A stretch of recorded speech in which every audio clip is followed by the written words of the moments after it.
This is TWiT. Hey, buddy, are you a geek? Are you a tech enthusiast? Then I would love to invite you to join a tech community like no other.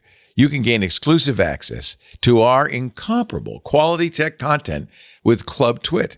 As a member, you'll enjoy all TWiT TV shows ad-free. Plus, access private video feeds for insider shows like iOS Today, Home Theater Geeks, and so much more. Dive into the members-only TWiT Plus bonus feed for behind-the-scenes content, club discussions, and special events. But here's the best perk. Join our incredible Discord community to watch live show productions, chat with hosts, and participate in exclusive members-only activities. It's your backstage pass to the world of TWiT. Whether you're a tech enthusiast or a lifelong learner, Club TWiT elevates your knowledge while entertaining your interests. Get 2 weeks free when you sign up now and unlock unparalleled access at twit.tv/clubtwit. That's twit.tv/clubtwit. And from the bottom of my heart, thank you and welcome to the club. Good evening, Craftenians, Craftonites, Craftoids, Craftamillions. It is good to see you here. Welcome to Mikah's Crafting Corner. I need to craft my hair into something that doesn't look so terrible. Anyway, welcome to Mikah's Crafting Corner. It is good to see you all here. For those of you tuning in for the first time, I remind you that this is our opportunity to gather together and make some things. You can work on your own crafts. You can work on, or you can watch me work on the craft that I'm working on, and we'll all chat. And yeah, it is kind of wild how, we do this once a month. And that means that the last time we gathered together was a whole month ago. It is kind of wild that the month just flies by. Yet you'll notice my background may have changed just a little bit. I've got a display there with an Apple TV hooked up to it. So those are the old school aerial wallpapers going on. And I'm thinking about moving this stuff, since I didn't realize it was going to be precisely right behind me. I should have, but that there is actually really cool. Let me grab it. So it's kind of hard to see, but it's a 3D image of my dogs, my two dogs, Henry and Mizzy, and it sits on an LED base. And it lights up, and then you can very clearly see them in this sort of 3D, and it's carved in such a way that it makes them look like they actually stand out, which is really cool. It was a Christmas gift.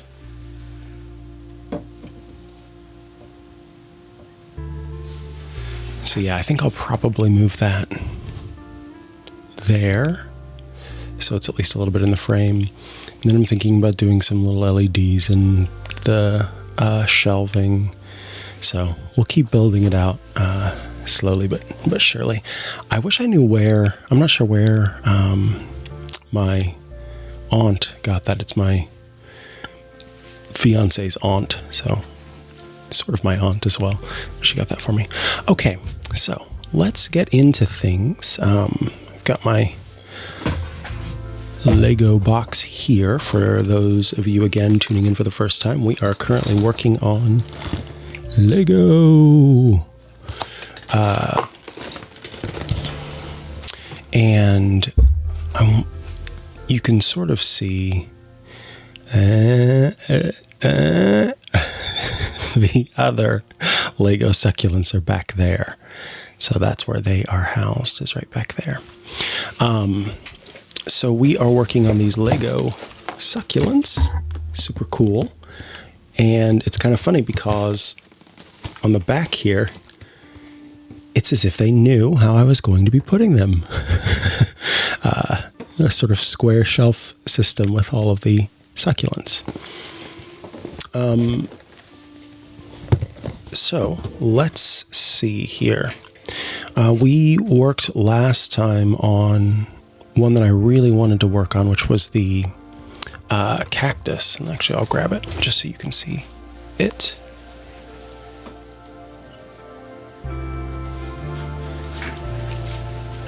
Super cool cactus. Good evening, Joe. Welcome. And so I really wanted to work on that one last time. So we got that done, which means it's time to head back in. I think we might do the Venus flytrap today. Actually, I'll be back and I'm going to tell you a little something.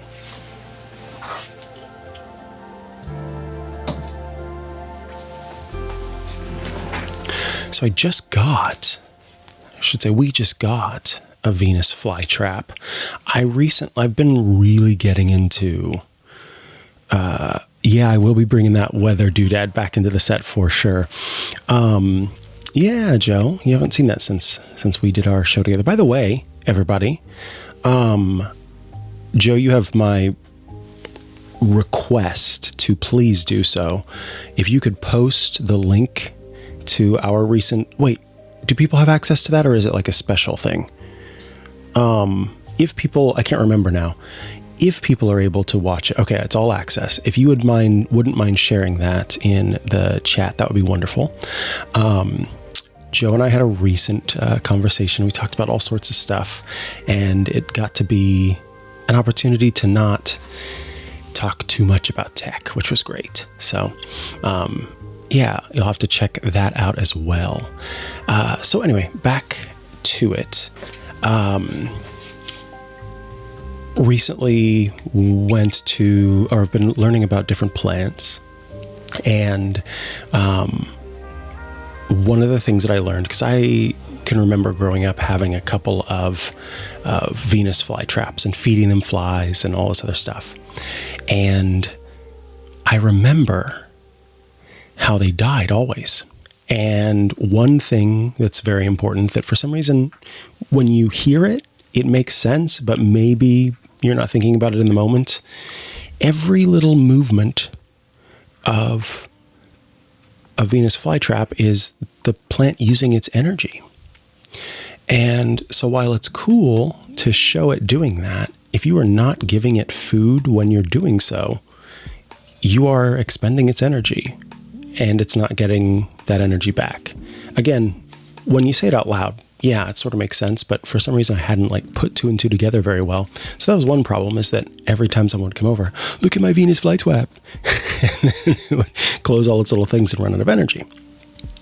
But the other thing is that Venus flytraps are technically bog plants, and so they need a lot of water, and that means to almost sit in water. So that means properly sort of positioning them. And so I had started to learn about this. I was thinking about ordering. There's a great Venus flytrap, actually full carnivorous plant store in California. And I was going to order a few things from there, have it delivered here. But I happened to go to this local store that's for oddities and strange things. And it had a perfect terrarium sort of situation going on. It was awesome. And so we ended up getting, in fact, you know what? I'm going to go grab that really quick, and then I will come back and we'll continue with the Lego. But it's just so cool, and I want to show you.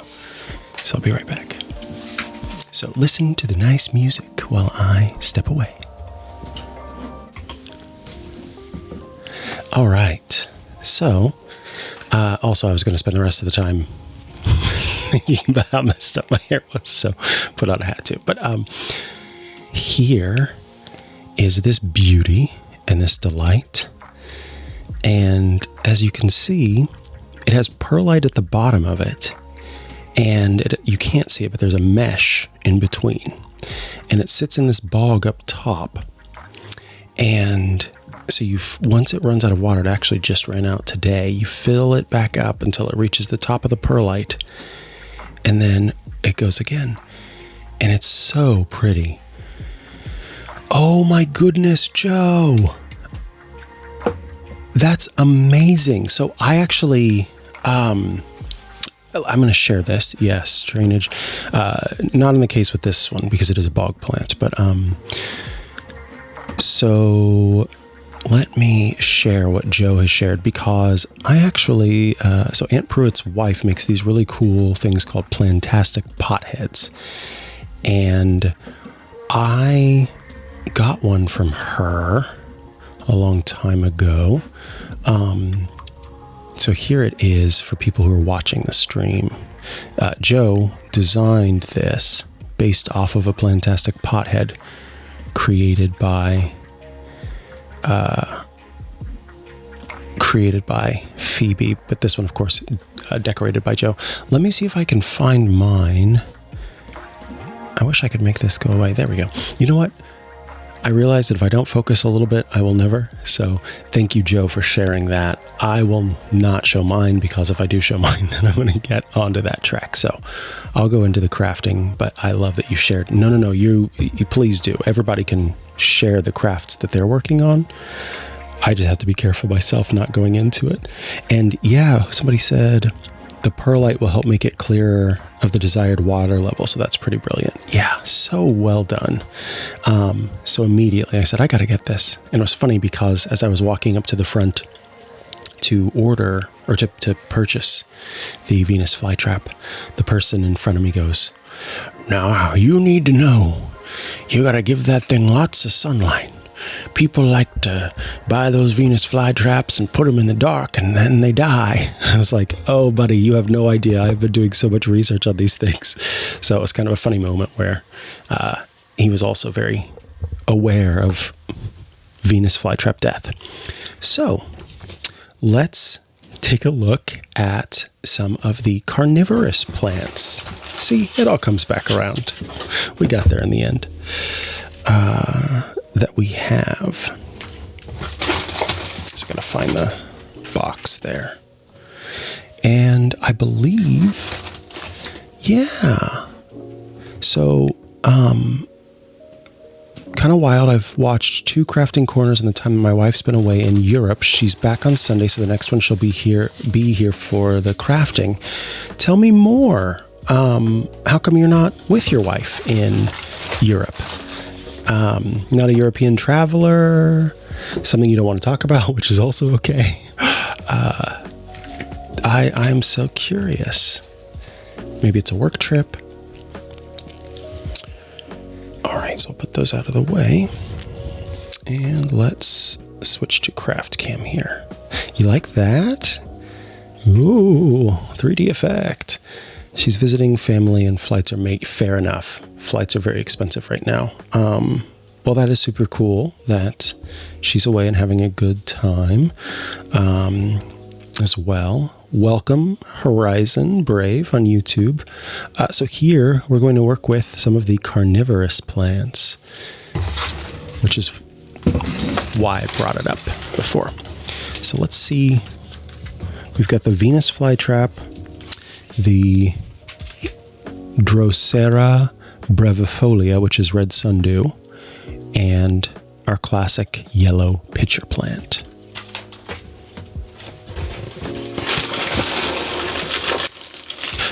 Dustin, do you grow edible things in your garden?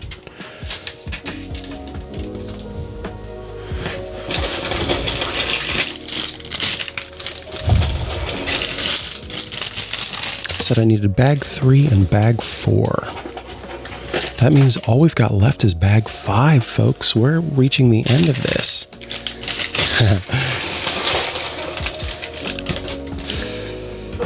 Tomatoes and garlic and chili. Oh, it's so exciting. I'm really wanting to plant bulbs this fall, for sure. I would love to have some tulips and stuff next spring. All right, so here we've got bag 3 and bag 4 to make this happen. And we're going to start with bag 3. Yeah, Horizon Phoenix Warp is saying, used to have a pitcher plant. It died, very hard to keep alive in a non-humid climate. Oh, wow. Dustin has also just shared some beautiful beans. Da, da, da, da. Roll that beautiful bean footage. Oh, well, they're peas. I thought they were green beans. Are they? Yeah. Are peas legumes?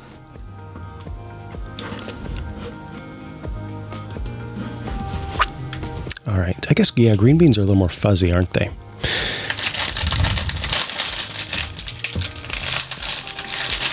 Garlic scapes. Is that like the green part of garlic?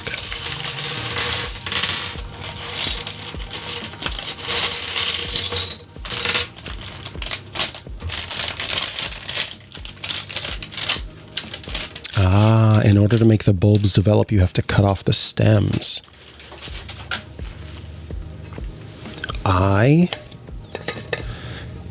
It's interesting. It does not work that way with human beings.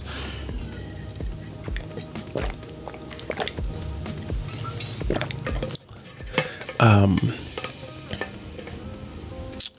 was going to say something about garlic, and now I've forgotten what it was. Snap peas are legumes. They're a type of pea and belong to the legume family, which includes plants that produce seeds and pods like beans, lentils, and chickpeas. What sets snap peas apart is that they're eaten whole, pod and all, unlike other varieties where only the peas inside the pod are consumed. Yeah, but you don't have to eat the pod. I guess you can. Oh, it looks like they're using hairbrushes, hairbrush, for the sticky plant. Okay, let's focus. So I have a basket, and I have a little gray cylinder, and we'll pop those together.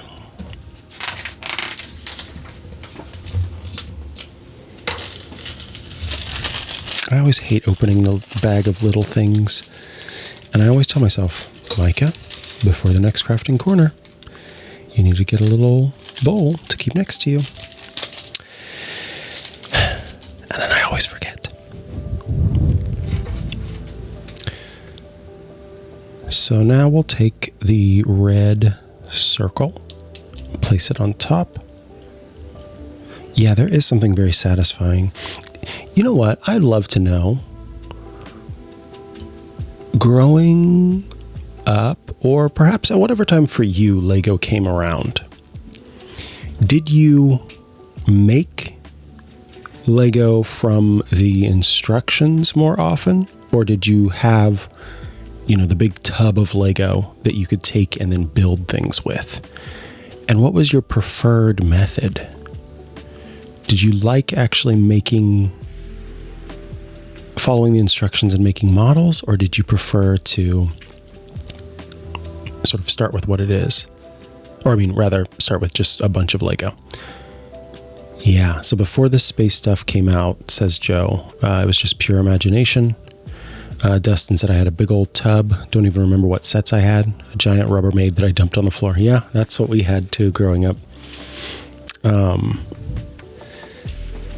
But I was introduced to Lego without really knowing that there were kits. And so I think if I had had the choice, I would have been more into the kits, because I was a little perfectionist. I still am to an extent. And so having something that is just follow through is kind of nice. But again, I didn't have that growing up, so I just used what I had. I remember, though, being obsessed with Windows. And I don't mean the operating system. I mean building and having windows in my setup. There was something so cool about the way that you could fit the Lego around the window, and then the window you could see through. And I don't know why that just absolutely it was so satisfying for me, but it was. I'm seeing lots of fun Lego sets. We're seeing the Legoland Space System set. Here's this. Ages 8 to 12. And it even has a little light. Looks like an LED light or something built into it. Or maybe it's just they've added that in text. And then let's see what's next. Am I able to share that photo, Patrick, with everyone else? All right. Wow, that's so cool. So Patrick says this was taken after Christmas 1980. And we've got a helicopter. We've got a little police station. It looks like you're maybe making some stuff in the ocean, which I guess where you're from, huh? You would have like craggy rocks and stuff pretty close by. And then the final thing that I'm seeing here, it's kind of like Lego, and the king of all time is, wow, Lego spaceship from an alien. It sort of kind of looks like an alien spaceship with the Triforce on the front. Oh, a Coast Guard station. That's super cool.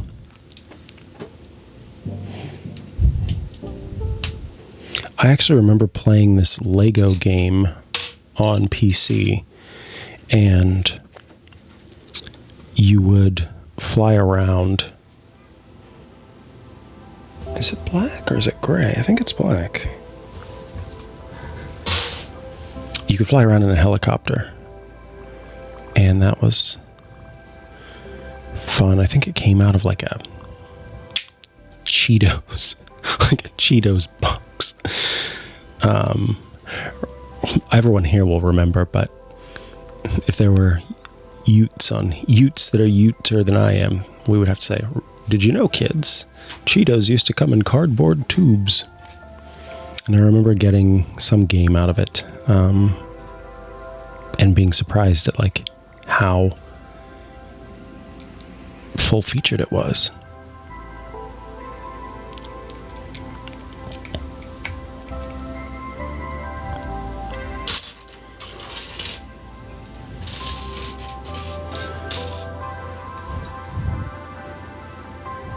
How many IKEA shelves can you fit into your house, Joe, to make room?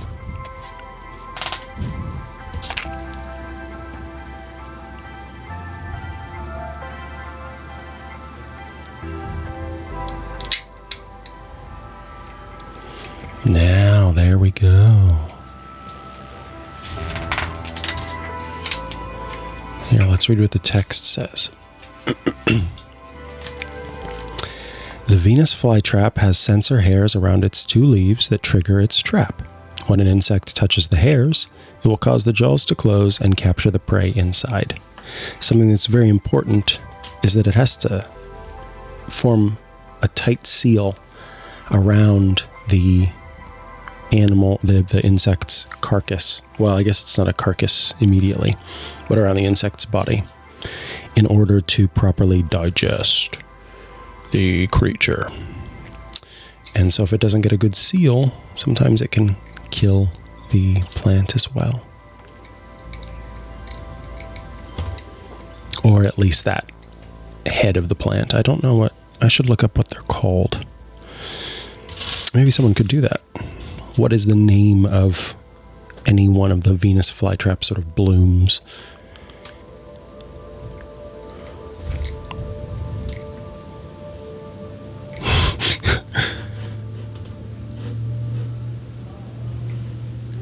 Yeah. It's a constant. To have shelves means to have places to put things, and then I want to put things in those places. And I'm trying to resist that temptation. I'm trying to be very organized with how I because what you can't see is that there are two more. I guess you can kind of see this one. So there's one and then two rows below. The Venus flytrap's arms, or the trapping mechanism, are actually specialized leaves.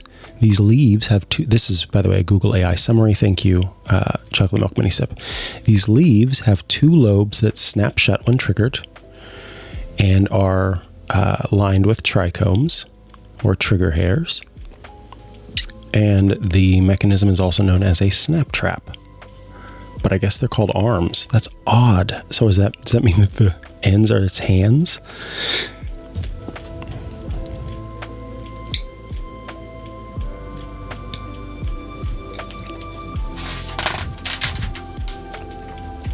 Did you know that a horse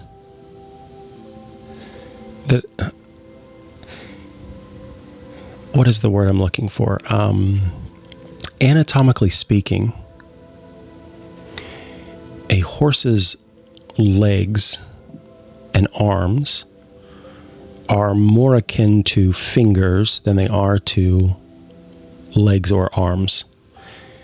If you look up horse fingers, first of all, I'm not responsible for what you end up seeing, but give that a look, and it's rather unsettling, I'll be honest with you, when you think of these long protrusions as just like diddly diddly diddly diddly dee fingers running across the space.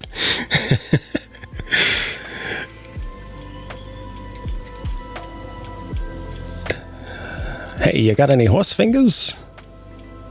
That'll be $5.99.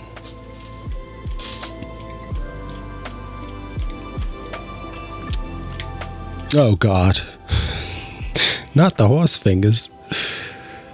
Yeah, it has to do with again, anatomically, like the bone structure of a horse's legs and, I guess, legs. I don't know why I'm saying arms. Horses have arms. Horses' legs are much more similar to a finger. Here, we'll read this text. Does this piece used for the jaws of the flytrap remind you of anything? The element was originally designed as frosting for a cake. This is the first time it has been used in lime green. So these were originally cake frosting. So you can imagine sticking that, and it's pink, on like a white cake. So cool.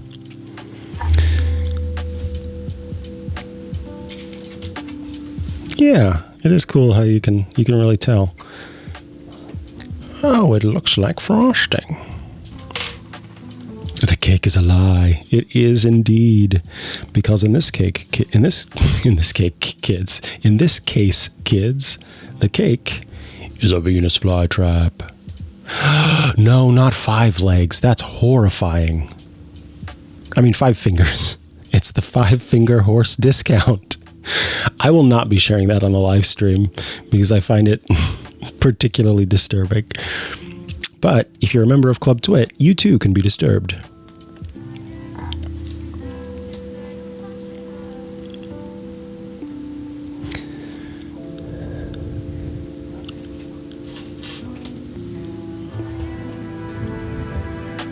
So now we're just placing these little wedges on top to kind of cover the fact that it's a cake. There we go.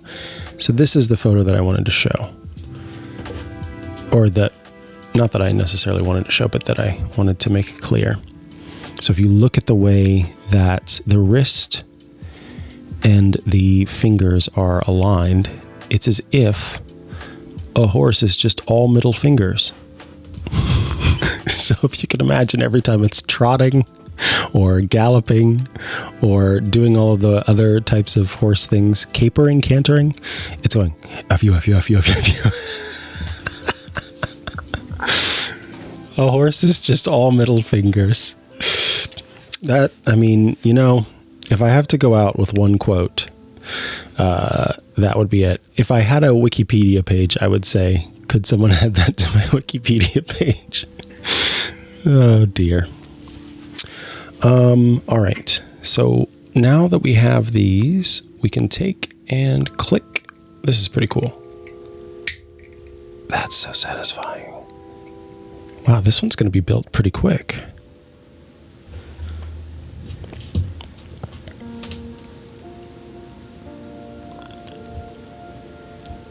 Yeah, you never know what you're going to run into here at Crafting Corner. Isn't that the fun of it? Sometimes you learn about the anatomy of our horse brethren.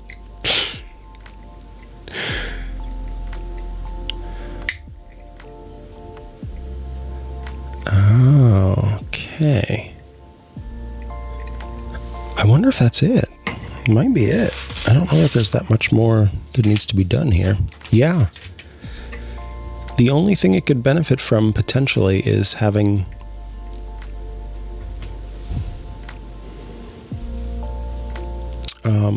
a fly.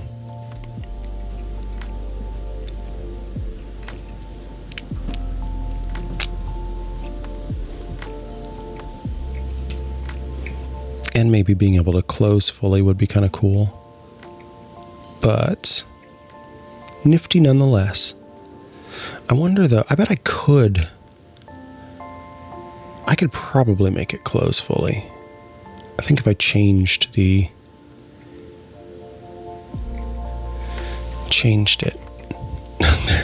there's a horse Lego set. So maybe we need to build that, but we'll somehow replace it with fingers for its legs. So there's the Venus flytrap, everyone. And now we're moving on, I believe, to the sticky plant, which is red sundew.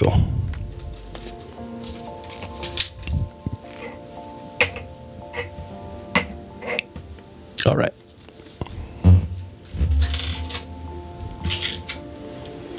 So red sundew gets a lot of these terracotta orange pieces.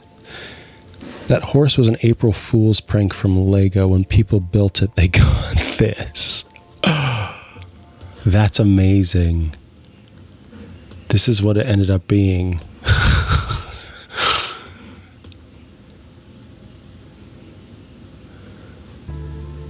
It's a horse dog?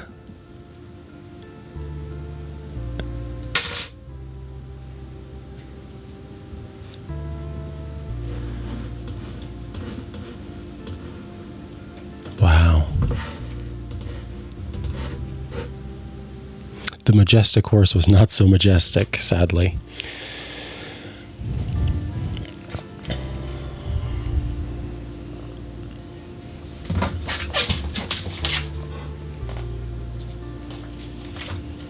So I think it wants a piece to go there.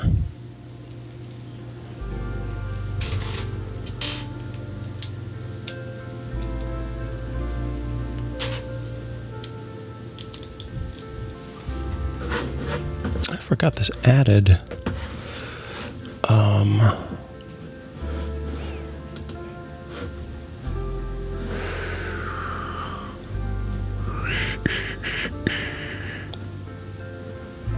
PTZ controls to the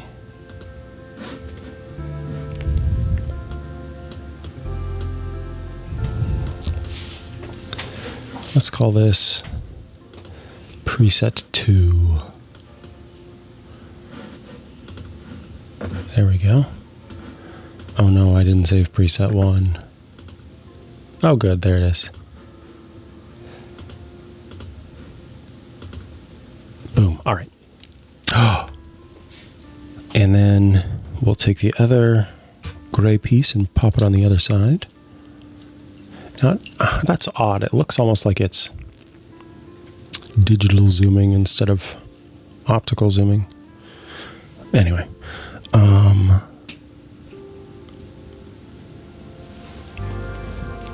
Dustin shared this amazing AI cake that I wish was real. So pretty. You'd have to use royal icing for the hairs, the trichomes at the top. It's the only thing that would hold, unless you did modeling chocolate, but I don't think you could get those points as well. And it looks like they frosted the bottom instead of any fondant being involved. I guess the leaves could be fondant or gum paste. I used to be a cake decorator and made cakes like that, structural cakes and cake sculptures. It's a fun thing I liked to do. And I did the thing that everybody does when they get into some sort of craft. Tried turning it into something that made me money, and then I started hating it. So, yeah, don't do that. That's why I've refused turning crochet into anything that makes me money. People are always going, you should sell these. And I say, nope. Nope. Because I know the moment I do, it'll stop being fun. I do occasionally make a cake now and again, but it's rare, and I more just make other sorts of pastries and stuff rather than any structural cakes. I think the last one I made was for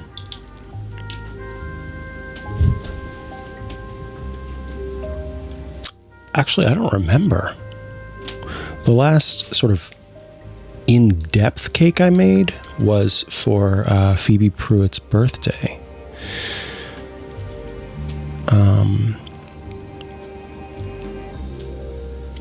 I don't know that I have any photos of that, though, which is kind of sad. Maybe I do, somewhere. It was purple. I remember that. Did you see that post I tagged you on for the 3D printer storage stuff? I could see somehow making that into a business. I did not. If you could share the link to that, that'd be awesome. If you don't know how, that's okay. I agree, Phoenix Warp. I love eating things that have like birthday cake flavor. Oh, that's such a good flavor.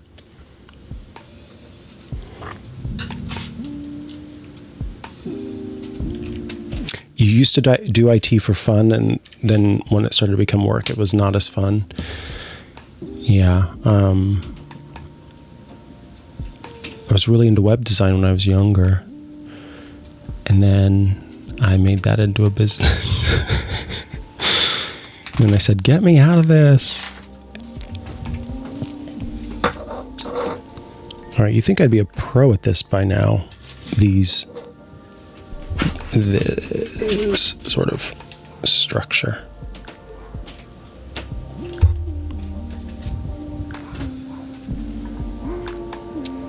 I don't know if you can hear the dogs barking, but I can. And I do wonder what they are barking at. Hello, I'm not sure how to pronounce your name, Nohe. We are currently building a red sundew.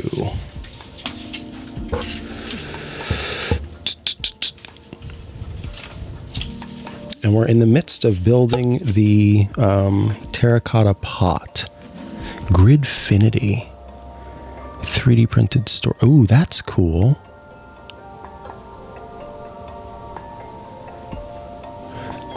Oh, yes. Okay.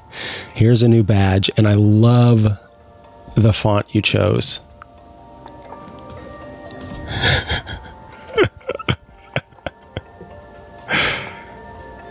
Da, da, da, da. I'm going to save that one. I'm not even going to remove it. We might need that again. I'm going to call it horse fingers in the scene. Yeah, I love that. But the open grid, Gridfinity, underwear stuff, that seems really cool. because I think you could save some money that way. Some of that stuff sells for a lot. I've done some cable management stuff in the past that was pricey.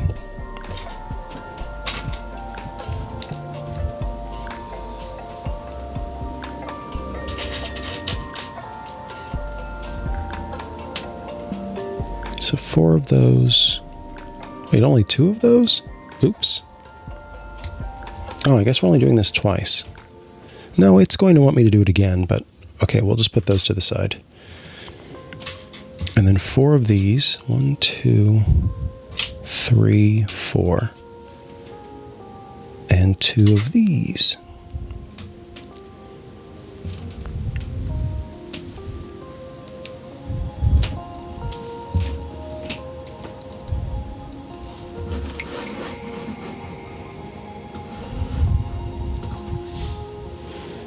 Good night, Joe. Thanks for stopping by and hanging out. See you soon. I'm looking forward to making dinner soon as well. My stomach's starting to growl.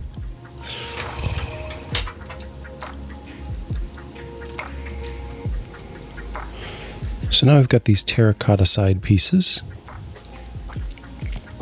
Respectfully, and we'll pop those on, but I'm trying to see. I think they go like that. Yeah, there we go.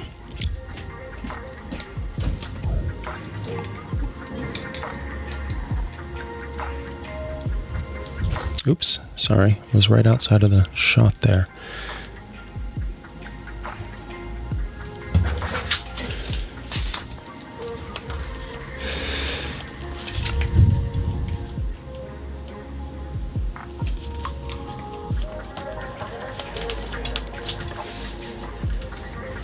It occurs to me that I should have my microphone on the right side, the boom arm, because, well, I guess, is that going to make a difference? Yeah, because then all of the open area over here would be open instead of being out of my line of sight. So I might have to do that. All right, so there we go. We popped on those terracotta side pieces. Now we've got these as well that are both done. And we're almost doing the same thing, but we've got an extra piece on these. So we'll put those orange sort of wedges on there. And then you take these tiny pieces that just add an extra element to the side. And we do that on both sides, like so. And then we'll do the same with this.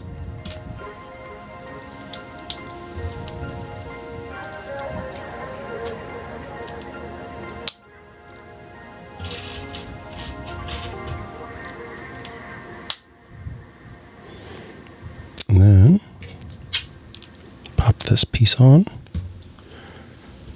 And this piece on. And then it goes on the opposite side.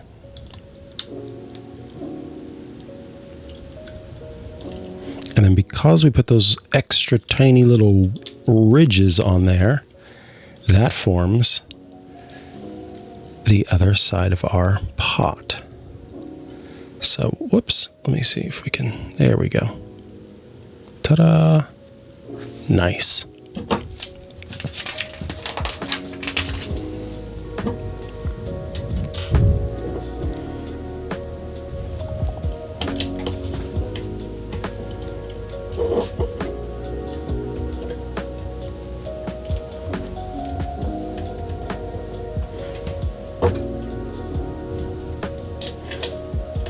So it actually, so you can generate endless copies and creations with Gridfinity, it seems like, for all sorts of storage.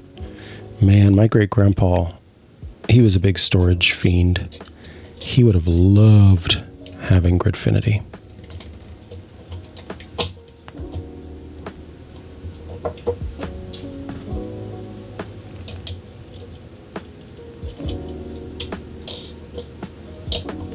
let's read the text here. It says, this carnivorous plant uses thousands of tiny hairs, each tipped with a bead of sticky liquid to trap its prey.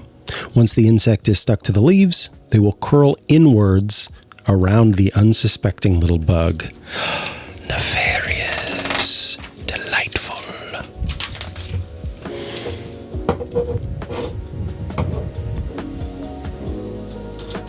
This was always one of my favorite pieces. I don't know why.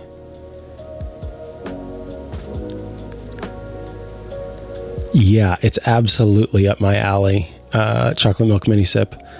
I love that kind of organization aesthetic. My great-grandma, one of the things that I really loved about her is, and sort of took from her, was this idea of a place for everything and everything in its place. And for some reason, as a little kid, I loved going over to her house and then to my great-grandparents' house and knowing where stuff was and being able to say, because, you know, I would have a soda or something and you always had to have a straw with your soda. That was just how she did it. And so I'd get the soda and she'd go, okay, time to get a straw. And she'd start to say where it was, but I was already on the way to the cabinet where the straws were. And she would always then be impressed that I knew where everything was as well. Which would then make me feel more proud because I was sort of making her happy. But it also was just a kind of nice thing knowing where everything was. And so I definitely took that concept to heart. And to this day, I can still sort of mind palace a situation and go, okay, it's on the left, even if things are very cluttered, which they can be, it's on the left side of the cabinet, the bottom shelf, underneath the roll of tinfoil or what have you. And yes, I know tinfoil is no longer tin. 3 of these delightful little things. Yeah, it was, I do feel blessed to have been able to spend time with great-grandparents. I spent a lot of time with my great-grandparents, in fact. They lived next to my elementary school, and so I would often stay the night at their house, and then my great-grandpa would take me to school in the morning. And so I got to spend a lot of time with them. And I learned a lot from both of them too. My great-grandpa, he was Air Force, and then he was Air Force Reserve or whatever it's called. And he was very crafty, very handy, and he was a gardener as well, like for fun. And so I learned so much different stuff, and all of the little crafty, knick-knacky sort of things I got from him. I think they both gave me my sense of taste and like enjoyment in things, because I've often been teased for having the sort of palate of a 90-year-old because I love things like root beer barrels and clove and peppermint and black coffee and just weird sort of things that were much more common. My great-grandma, she worked for, I don't know if any of you have heard of cherry mash bars, but it's sort of a cherry nougat center, going back to my Midwestern roots there, center with a chocolate peanut coating. And it was made by a candy company that was based in St. Joseph, Missouri. And she worked for the company that made Cherry Mash, and I'm forgetting now the name of the company. let's see, cherry mash bar made by Chase Candy Company. And she worked for Chase Candy Company. And that's where her and my great-grandpa met. And then he went off to war. And I think they got married right before he went off to war. And then he came back. And they've been together ever since. It says here, or they were together ever since. They have both long passed now. Pink epaulets make the leaves of the sundew flower a first in this color. If you happen to have a Lego Captain Redbeard minifigure, you could turn him into Captain Pinkbeard. That's fun. And then we'll take this and we'll place it on top. Yeah, root beer popsicles. Heck yeah. Root beer float. Oh yeah. Honestly, root beer anything. A Werther's original. You got it.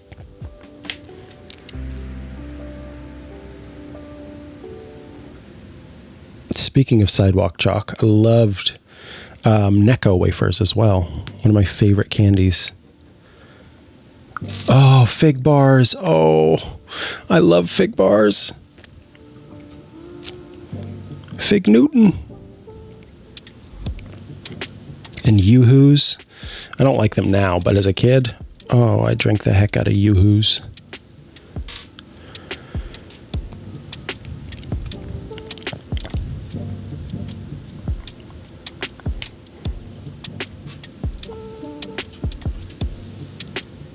She also made the best grilled cheese sandwich anyone could ever ask for.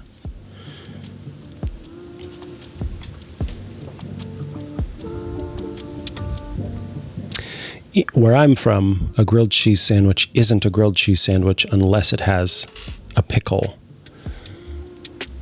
And so you would fry it with a pickle.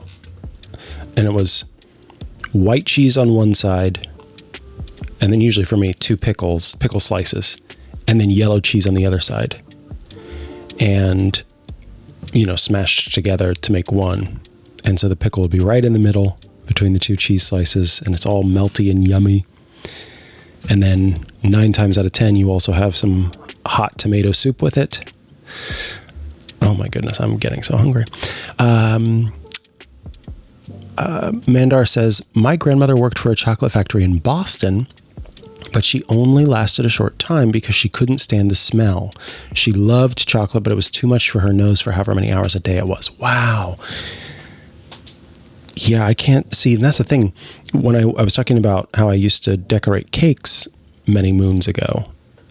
And if there's one thing that cake decorating will do to you very quickly, it's make you hate cake. Because all of the parts, so I made the mistake is that any of the stuff that got trimmed off, that I wasn't using for the structure of the cake, I would happily have a few bites of it. But a few bites over the course of doing that for a long time equals way too many bites. And so I ended up just, not liking cake for a very long time. I had to kind of reset. Dustin says, my grandmother was a British national, but she lived in Burma, and the meals she used to cook for us were very inspired by that. She would always crumble some plain ripple chips on top. Wow. I think the only thing that I didn't appreciate from that my great-grandparents would have pretty regularly that I did not like was beets. I don't like beets. Even to this day, I don't like beets. It says, could it be? Yes, these are actually little Lego hairbrushes. Chocolate Milk Minisip says, my mom worked at Dairy Queen as a teen to support me, the newborn, and she still doesn't really like soft ice cream anymore. And here's the thing. Dairy Queen will come home with you on your shirt, it will come home with you and it will haunt you. All of my college roommates worked at Dairy Queen, and they would come home and the house would smell like Dairy Queen. And that's not a fun smell after a while. It starts out as a fun smell, but it doesn't end up that way. All right. I'm looking at the clock and we are just about to hit 7. But let's see. Let me see what we can do here. So here is the finished dew drop piece. I love this. It looks really cool. Hairbrushes. A Tim Hortons donut maker. Yeah, I can imagine that smell's coming home with you too.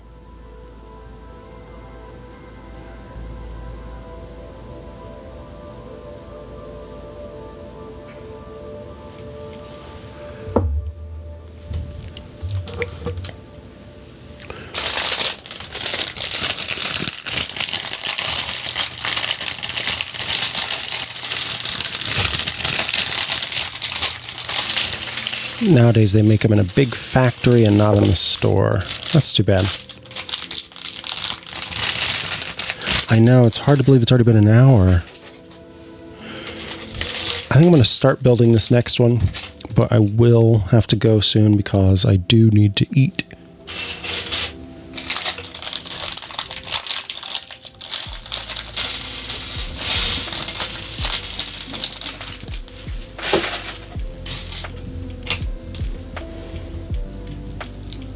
I always find it interesting what pieces they choose in terms of color for the inside of the pot, because especially down below where it's sort of buried, there's no rhyme or reason for what color gets chosen. So are they just choosing whatever they have the most of so that it doesn't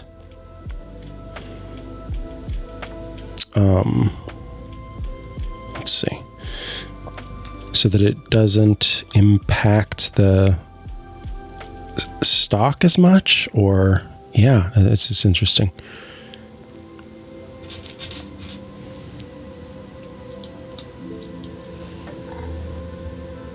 There's one more gray claw somewhere. There it is.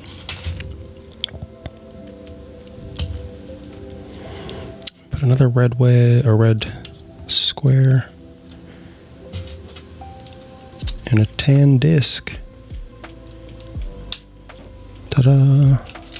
This one, Chocolate Milk Mini Sip, is the pitcher plant. The last of the 3 carnivorous plants.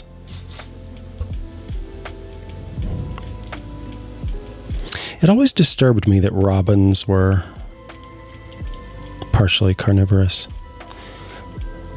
I guess because robins feel like such a common and sweet bird.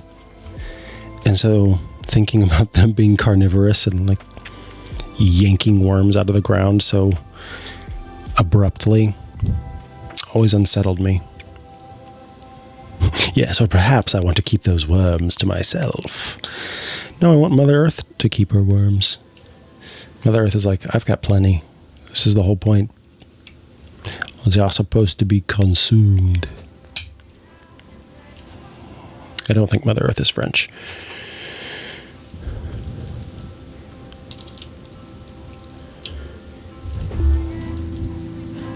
See, so there's a black part down here. This makes sense brown because it's going to be the soil.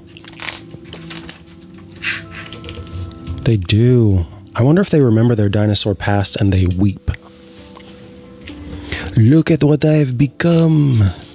I am not as brilliant as I once was. I am much smaller. I am perhaps a sad reminder of the changes of the world.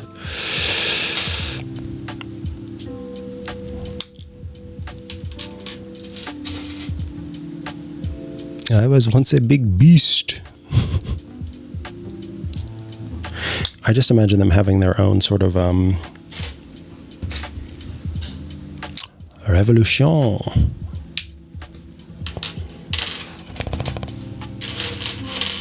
where they reclaim earth.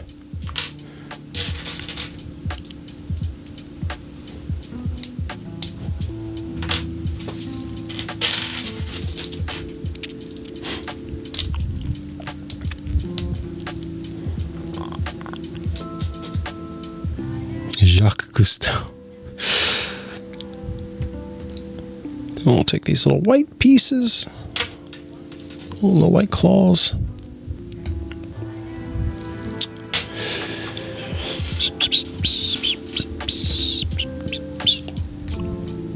Like so.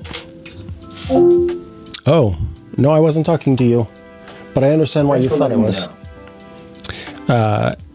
My ALEXA device thought I said its name, which, to be fair, it did sound like it. I did say, like so, which said quickly enough,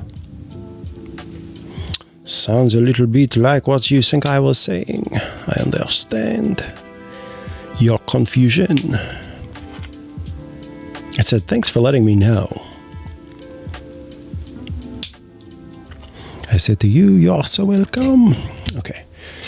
Now we're going to take a bunch of these little orange roof tile pieces and stick them on the light brown.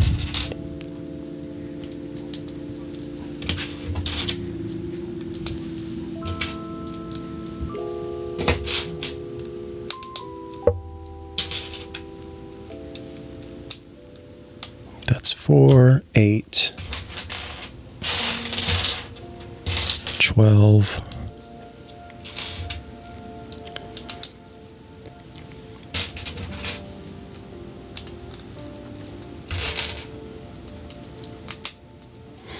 and 16.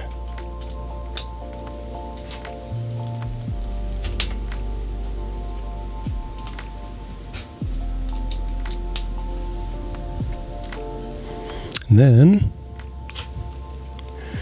these little shovel pieces get put on there.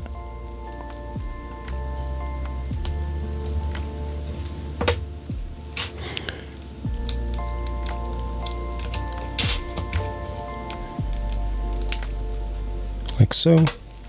Nope, I said it again. It didn't trigger that time at least, which is good. And then we pop those on the side.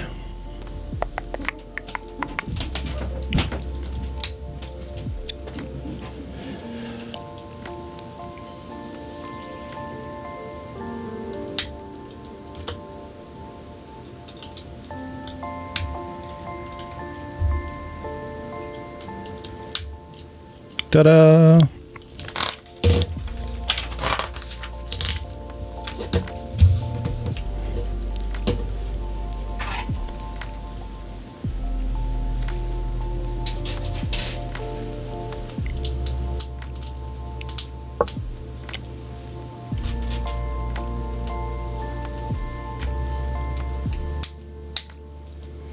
We're taking these brown pieces and placing them around the outside of the black pieces, and then taking some lighter tan to hold all of that together, which is good.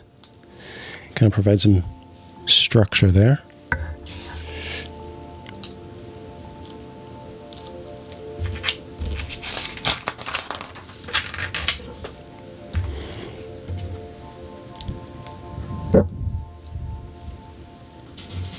And we've got these fun little magnifying glass pieces, which are cool.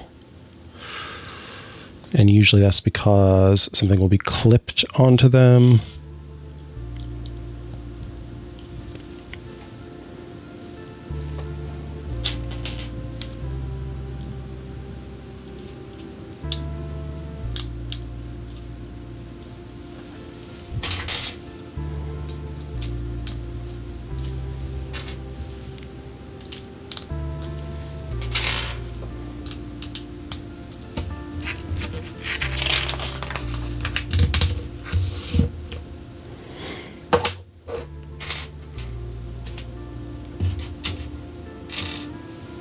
Now we're taking these little 2 pieces and more of these brown buddies. Based on your feelings about cake, how do you feel about these fancy cookie Ugh, don't get me started about crumble cookies. Wait, somebody's from St. Joe? Hello. That's wild. My hometown. Hello, Matuba. How are you? So I haven't gone to many of these cookie places because I'm gluten intolerant. But I've been to some of them in the past, and the problem is they almost always underbake their cookies, and that is not fun. A lot of them have very little flavor as well, because they're trying to quickly make as many cookies as possible. And they're also sort of trying to train people to fast food bake cookies. And all of that together just means you're essentially taking a scoop out of a frozen bag, right? And putting it on a tray and then underbaking it. So, yeah, I'm not a fan of these fast gourmet cookie companies. Thoroughly unimpressed. And that's how I feel.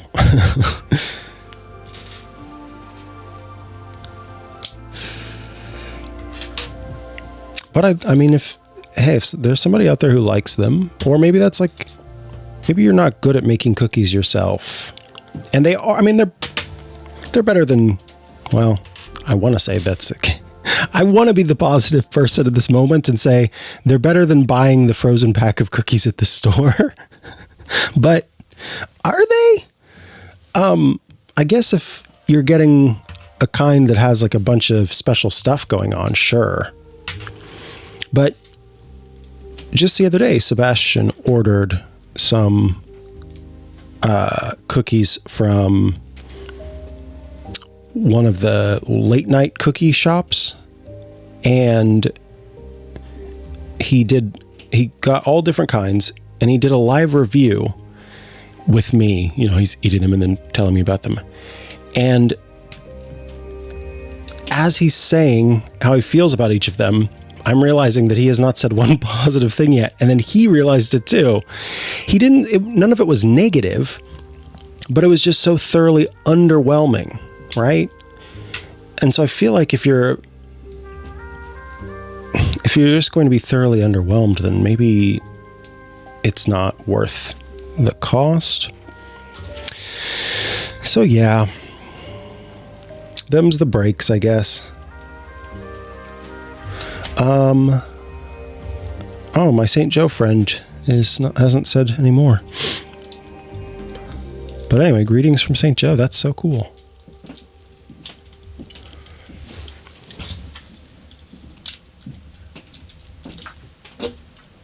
All right, and then we'll pop this on top. Ta-da! The pot has been made. Exactly. Majorly underwhelmed. Yeah, this one is of the 4, it's the biggest pot. Oops.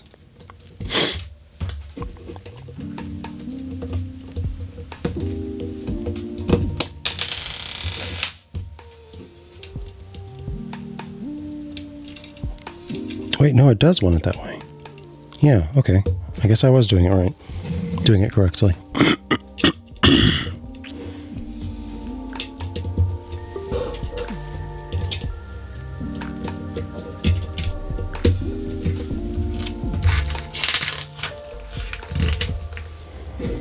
These little things are so cool.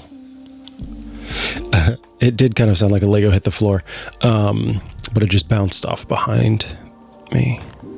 They're so weird. Nothing is more refreshing than a pitcher of digestive enzymes. The cups of these plants are filled with digestive juices to break down the unfortunate insects that fall in. Weird, that's how I describe my eating habits.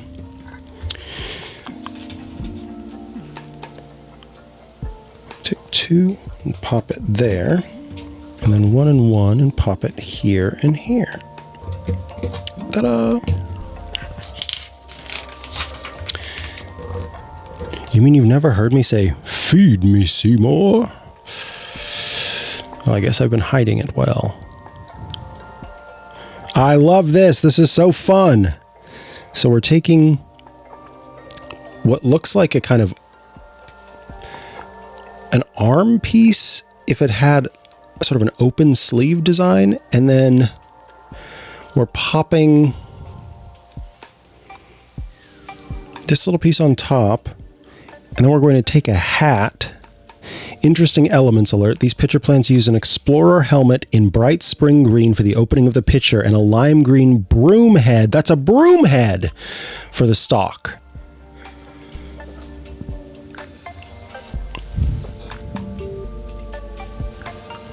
It's just so stinking clever.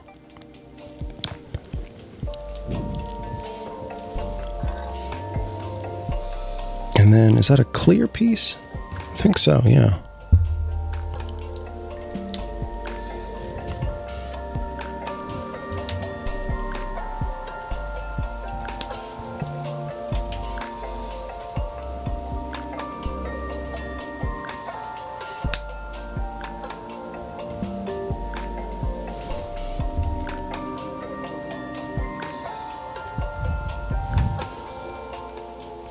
Ta-da! So we're going to do that 4 times. So there's 1.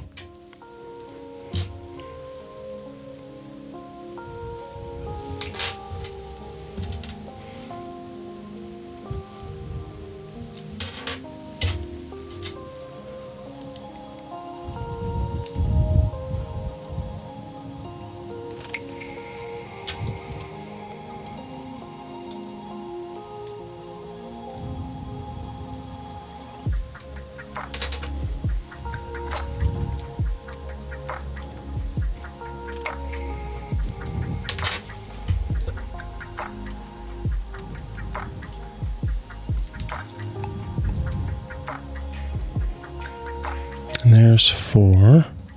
Then we will put in the digestive juices,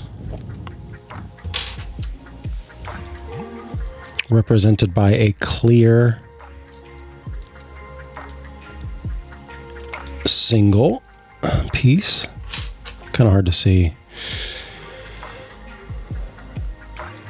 So no clear.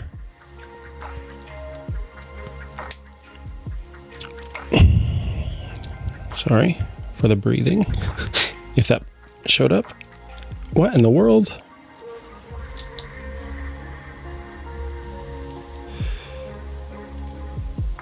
Ta-da! I'm not sure it adds much, but hey, it's part of it.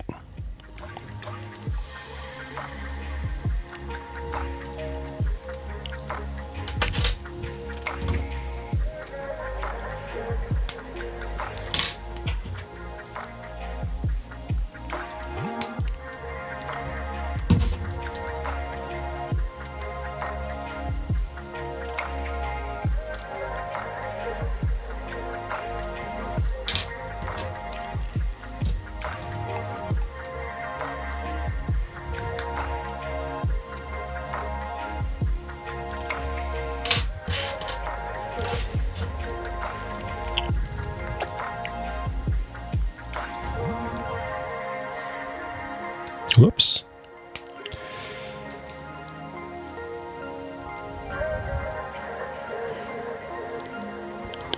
There's 4.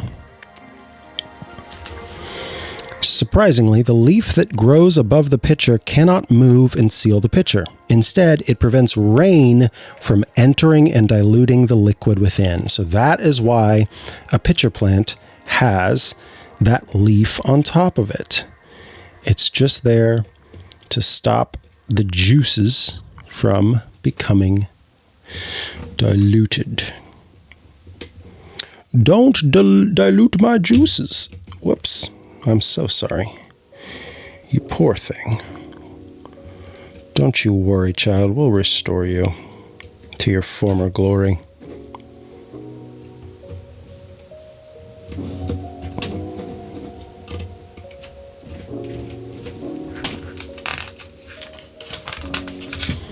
And that, folks, is a stunning pitcher plant. So now we have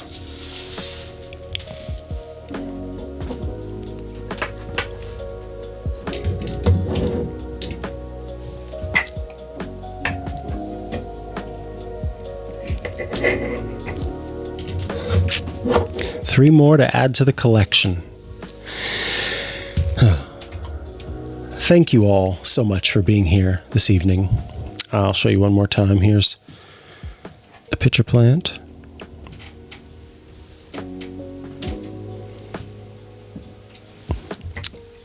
Here is the Venus flytrap. And here is the sticky one, whose name escapes me, like honeydew or sundew or something like that. Thank you so much for being here. I hope you enjoyed it. Hope it was a nice, calm evening for you. I look forward to these every month, and I'll see you again next month for another crafting corner. Stay crafty, everybody. Goodbye.